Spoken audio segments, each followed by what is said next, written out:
বাবা মার অবাধ্য হয়ে প্রেম করে বিয়ে করবেন, জিন্দেগি মার্ডার হয়ে যাবে। কেমন মার্ডার? এক নম্বর মার্ডার হলো ওই মেয়ের কাছে কোনোদিন স্বামীর মর্যাদা পাবেন না, কারণ সে আপনার আপাদে মস্তক আগে চিনি ফেলছে।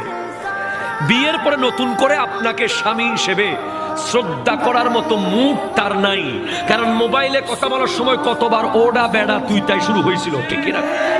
2 নম্বর পয়েন্ট, ওই নারী যদি রানী এলিজাবেথ হয়, ব্রিটিশ কিং এর মেয়েও হয়, ওই রানী যদি বাংলাদেশের সবচেয়ে সুন্দরী নারী হয়, তারপরেও যদি একটু পান থেকে চুন খসে পড়ে, বাপ মা কইব আরানো হইব জিদে। সব সময় বদদোয়া থাকবে, দোয়া থাকবে। আর বাপ মা যদি কালামাইয়াও আনে, ওটা ভুল করলেও শুদ্ধ, বাপ মা আনছে, ঠিক কিনা কথা বল?